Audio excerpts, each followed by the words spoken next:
ಇಲ್ದಿರೋ ಕಾರ್ಗಳನ್ನ ಓಡಿಸೋದು ನೀವು ಮದುವೆ ಆಗಿ ನೀವೇ ಸಂಸಾರ ಮಾಡ್ದಂಗೆ, ಏಡಾಸಿರೋ ಕಾರ್ಗಳನ್ನ ಓಡಿಸೋದು ನೀವು ಮದುವೆ ಆಗಿ ಬೇರೆಯವ್ರಿಗೆ ಸಂಸಾರ ಮಾಡಿ ಅಂತ ಬಿಟ್ಟಂಗೆ. ಸುಳ್ಳು ಹೇಳಿದ್ರೆ ಹೇಳ್ತೀನಿ ಮಕ್ಕುಗಿರಿ ಸರ್. ನಾನು ರೀಸೆಂಟ್ ಆಗಿ ಸುಮಾರು ನ್ಯೂಸ್ ಗಳನ್ನ ನೋಡ್ತಾ ಇದ್ದೀನಿ, ಆಕ್ಸಿಡೆಂಟ್ ಆಗ್ತಿದೆ ಎಲ್ಲಾ ಕಡೆ ಅಂತ. ನೀವೆಲ್ಲ ಹೇಳ್ಬೋದು ಮೆಜಾರಿಟಿ ಆಕ್ಸಿಡೆಂಟ್ ಗೆ ರೀಸನ್ ಇರೋದು ನಮ್ಮ ಗೌರ್ಮೆಂಟ್ ಅವರು ರೋಡ್ ಗಳನ್ನ ಸರಿಯಾಗಿ ಹಾಕಲ್ಲ, ಎಲ್ಲೆಲ್ಲೋ ಹಂಪ್ಸ್ ಗಳನ್ನ ಹಾಕ್ಬಿಟ್ಟಿದ್ದಾರೆ ಅಂತ. ಆದ್ರೆ ಎಲ್ಲೋ ಒಂದ್ ಕಡೆ ಹೆಲ್ಮೆಟ್ ಹಾಕೊಂಡಿದ್ರೆ ಎಷ್ಟೊಂದು ಜೀವಗಳಾದ್ರೂ ಉಳಿದಿರ್ತಿತ್ತು. ನನಗೆ ಅರ್ಥ ಆಗುತ್ತೆ, ಇವಾಗ ಬೇಸಿಗೆ ಶುರು ಆಗ್ತಾ ಇದೆ, ಶೆಕೆನಲ್ಲಿ ನಿಮ್ಗೆ ಹೆಲ್ಮೆಟ್ ಹಾಕೊಳಕ್ ಆಗೋದಿಲ್ಲ, ಇರಿಟೇಷನ್ ಆಗುತ್ತೆ, ಹಾಕೊಂಡ್ರೆ ಕೂದ್ಲಿರುತ್ತೆ. ಜನಕ್ಕೆ ಒಂದೊಂದ್ಸಲ ಜೀವಕ್ಕಿಂತ ಕೂದಲೇ ಇಂಪಾರ್ಟೆಂಟ್ ಆಗ್ಬಿಡುತ್ತೆ. ಕೂದಲು ಯಾವತ್ತಿದ್ರು ಹೋಗೋದೇ ಗುರು, ಅದ್ರ ಬಗ್ಗೆ ಏನಕ್ಕೆ ಯೋಚನೆ ಮಾಡ್ತೀರಾ ಹೆಲ್ಮೆಟ್ ಹಾಕಿ ಅಂತ ಹೇಳಿದ್ರೆ. ವಿ ಓನ್ಲಿ ಲಿವ್ ಒನ್ಸ್, ನಮ್ ಕೂದಲು ಚೆನ್ನಾಗಿರ್ಬೇಕು ಅಂತ ಹೇಳ್ತಾರೆ. ಆದ್ರೆ ರಿಯಾಲಿಟಿ ಏನು ಅಂದ್ರೆ we only die once, we live every day. ನಾವು ದಿನ ಬದುಕ್ತಿವಿ. ಈ ಬದುಕು ಸಾವಿನ ಮಧ್ಯ ಹೆಲ್ಮೆಟ್ ಅನ್ನೋದು ಕಂಪಲ್ಸರಿ ಆಗಿರ್ಲೇಬೇಕು. ಅದು ಒಂದೇ ವಸ್ತು ಗುರು, ಸಾಯೋದ್ನು ತಪ್ಸುತ್ತೆ, ಹುಟ್ಸೋದ್ನು ತಪ್ಸುತ್ತೆ.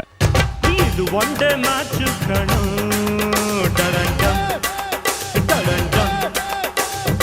It's over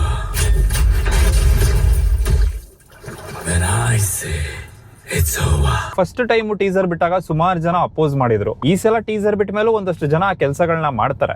ಏನ್ರಲ್ಲ ಕ್ವಾಟ್ಲೆ ನಿಮ್ದು? ಅವ್ನ್ ಕಾಲಲ್ಲಿ ಬಂದ್ರು ಮಾತಾಡ್ತೀರಾ, ಕಾರಲ್ಲಿ ಬಂದ್ರು ಮಾತಾಡ್ತೀರಾ. ಒಟ್ನಲ್ಲಿ ಅವ್ನ ಬಗ್ಗೆ ಮಾತಾಡತ್ತೆ ನಿಮ್ಗೆ. ನೀವು ಮಾತಾಡ್ತೀರಿ, ನಾನು ಎತ್ತರಕ್ಕೆ ಬೆಳಿತೀನಿ ಅನ್ನೋ ಹೋಗ್ರು ಅವ್ನಿಗೆ. ನಿಲ್ಲಿಸ್ಬೇಡ, ಮಾತಾಡ್ತಾ ಇರು. ಹಿಂಗ್ ಹೇಳಿದ್ಮೇಲೂ ಸುಮಾರು ಜನ ನಾನ್ ಹೆಲ್ಮೆಟ್ ಹಾಕಲ್ಲ ಗುರು, ನಾನು ಇರೋದೇ ಹಿಂಗೆ ಅಂತ ನೀವ್ ಯಾರ್ಯಾರು ಹೇಳ್ತಾ ಇದೀರಾ, ದಯವಿಟ್ಟು ನಾಳೆನೆ ಹೋಗಿ ನಿಮ್ ಬಾಡಿನ ಡೊನೇಟ್ ಮಾಡಿ ಬಂದ್ಬಿಡಿ. ಹೆಂಗಿದ್ರು ಒಂದಲ್ಲ ಒಂದಿನ ಟಿಕೆಟ್ ತಗೊಳ್ಳೋದು ಗ್ಯಾರಂಟಿ. ಅಟ್ಲೀಸ್ಟ್ ನಿಮ್ಮಿಂದ ಸೊಸೈಟಿಗಾದ್ರೂ ಯೂಸ್ ಆಗ್ಲಿ.